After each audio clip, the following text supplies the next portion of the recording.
अस्सलामुअलैकुम। मैं रमीज़ मखदूमी जहलमेल की ताज़ा नशरियात में आपका खैर मकदम है। हमारे साथ कश्मीर की fire brand voice the MLA from Wagoora constituency Congress party senior leader advocate Irfan Hafeez Lone sahab है। क्या आपका अभी भी वही स्टैंड है कि जब तक स्टेट नहीं बनेगी तब तक आप मिनिस्ट्रियल बर्थ एक्सेप्ट नहीं करेंगे?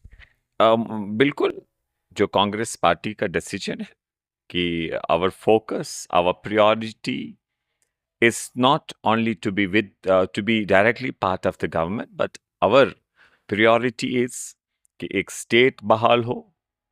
मोदी जी बीजेपी वालों का स्टेट नहीं, एक वो स्टेट जिसमें हमारा लद्दाख वापस हो, जिसमें हमारे जम्मू कश्मीर की जो लैंड राइट्स है उसे रेगुलेट किया जाए, यहाँ के लोगों का राइट हो उस पे। एक एनवायरनमेंट पॉइंट ऑफ व्यू से एक फ्रेजाइल जगह है।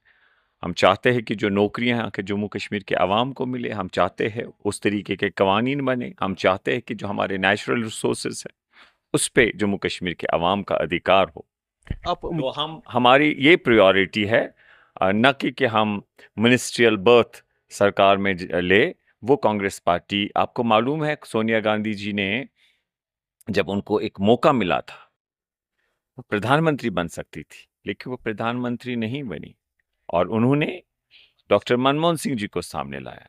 इसलिए कांग्रेस पार्टी की एक बहुत अच्छी विचारधारा है, बलिदान की विचारधारा है, भाईचारे की विचारधारा है, गरीबों की समस्याओं को हल समझने की, उनका दर्द समझने वाली पार्टी है। तो इसलिए हमारा सिर्फ लक्ष्य सत्ता में आना नहीं, हमारा एम एंड ऑब्जेक्ट है कि जो कम्युनल, जो डिवाइसिव, जो भाई को भाई से लड़ाने वाले, जो भाई को भाई से जुदा करने वाले, जो तकसीमकारी सियासत करना चाहते, वैसे ताकतों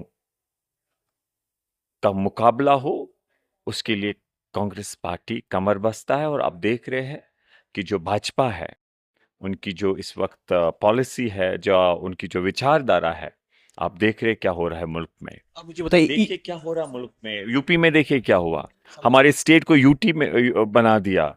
आप देखिए किस तरीके से अभी अजमेर शरीफ में ये क्या कर रहे हैं, सर्वे करना चाहते हैं, जबकि लॉ इसमें पहले से है, वर्शिप एक्ट। तो ये क्या है, ये यही है, इसी को हम कहते हैं कम्युनल पॉलिटिक्स, इसी को हम कहते हैं डिवाइसिव पॉलिटिक्स। तो इसे हराना है, सब ऐसे लाइक माइंडेड लोगों को इकट्ठा होना है, देश को एकजुट होना है, और कांग्रेस पार्टी उसका नेतृत्व कर रही है। तो उसमें हम इंशाल्लाह, हमें उम्मीद है एक दिन ऐसा आएगा जैसे राहुल गांधी जी के नेतृत्व में बीजेपी को हमने 400 पार करने नहीं दिया। हम उम्मीद करते हैं कि भाजपा मुक्त भारत एक दिन जरूर होगा। तो EVM पे क्यों विरोध हो रहा है? NC एक सुर में देखिए हमारा कांग्रेस। बहुत बड़ा मुद्दा मकसद है इस अलायंस का। इतने बड़े बहुत सारे घटक दल है, तो ऐसे इश्यूज पे अगर कोई डिफरेंस हो ओपिनियन की, उसका मतलब ये नहीं है कि जो हमारा गोल है कि बीजेपी को बाहर रखना है, उसको हराना है, उस पर कोई असर पड़ेगा। वो बिल्कुल इंटैक्ट है, हम सारे एकजुट है, ये अलायंस आगे बढ़ेगा। इंडिया अलायंस भाजपा का मुकाबला करेगा आवाम के मुफाद में। हाँ, ईवीएम्स में हम अभी भी ये समझते, डेवलप्ड कंट्रीज़ में आप देखिए उन्होंने इस ईवीएम्स को हटाया है और traditional way of ballot papers का इस्तेमाल किया है बहुत सी कंट्रीज़ में, डेवलप्ड कंट्रीज़ इवन। तो हम समझते हैं कि हमारी जो मांग है कांग्रेस पार्टी की, एक जायज़ और जेन्युइन मांग है, और एक रीज़नेबल रीज़न्स उसके पीछे, एक लॉजिक एंड रीज़न है उसमें। तो अगर कोई भी पॉलिटिकल पार्टी जो अलायंस का हिस्सा है इससे डिफ़र करती है, तो उसका मतलब कतई ये नहीं है कि अलायंस में कोई उस हद तक डिफरेंसेस है जिससे हमारा जो मेन गोल है वो कहीं डाइल्यूट हो जाता को है। वागोरा की कॉन्स्टिट्यूंसी मिली है, काफ़ी बैकवर्ड कॉन्स्टिट्यूंसी है, काफ़ी मसले मसाइल है, कहाँ ले जाएंगे आप उसको? देखिए, अब हम चाहते हैं कि जो लोगों ने एतमाद दिया, हम उनके एतमाद में खरे उतर पाए। मैंने एज ए डीडीसी अवामी खिदमत की है, और आपने देखा असेंबली में जिस एरिया में मैं डीडीसी रहा, मेजॉरिटी वोट मुझे वहाँ से मिले।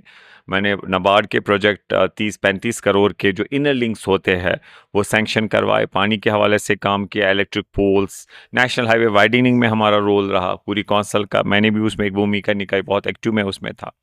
तो इसलिए लोगों की जो तवक्कात है उन पे हम खरे उतर पाने की कोशिश करेंगे। हाँ, हमारा बहुत बड़ा डेवलपमेंट के हिसाब से चैलेंज जो है एप्पल है। हम चाहते हैं जो हमारा सेब है उसको बूस्ट मिले, 70% लोग उससे जुड़े हुए हैं। तो बहुत से चैलेंजेस है, बाहर का सेब आ रहा है ममालिक से जिनका टैक्स फ्री है, तो हमारा मार्केट नहीं रहता। हम कोशिश करेंगे कि इस सेब को प्रोटेक्ट किया जाए। हमारा टूरिज़्म है, अभी हम कल गुलमर्ग में थे, मेरा बहुत सारा एरिया जो है गुलमर्ग में एरिया टंगमर्ग एरिया के साथ आता है, और जीडी में लोकल एरिया है वो नोटिफाई हुआ है, जैसे बाबा ऋषि है, चौंट पत्री है, नंबलनार है, बाकी गांव है। तो वहाँ के लोग जो है पौनीवालास जो है उनका इश्यूज़ है उनके, हमारे वो ऑल टेरन व्हीकल्स है, एटीवीज़ है, हमारे जो वहाँ के गाइड्स है,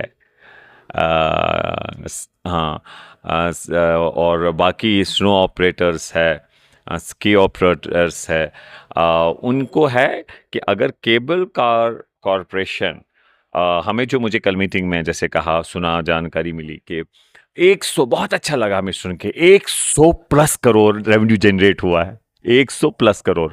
तो हम चाहते हैं कि जो वहाँ के लोकल्स वहाँ जो काम करते हैं, पर्टिकुलरली दाएं बाएं, जैसे मैंने इलाके आपको बोले, तो उनको अगर वहाँ एंट्री होगी, गाइड की हेल्प करनी होगी, तो उनको उस गंडोला में टिकट के पैसे नहीं देने चाहिए, क्योंकि ये तो लोकल है वहाँ के, उनको कहा गया था यहाँ पैसा आएगा आपको फ़ायदा मिलेगा।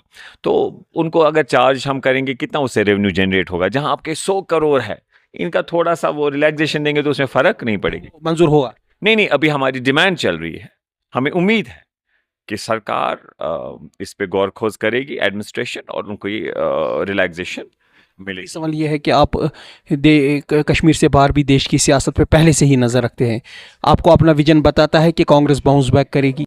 डेफिनेटली, देखिए आप लिख के रखिए, इंशाल्लाह अगर जिंदा आप देखेंगे, जैसे ये 200 कुछ सीटों पे पहुंचे हैं ना, आप देखिएगा आने वाले वक्त में, मुझे उम्मीद है they will reach to a single digit.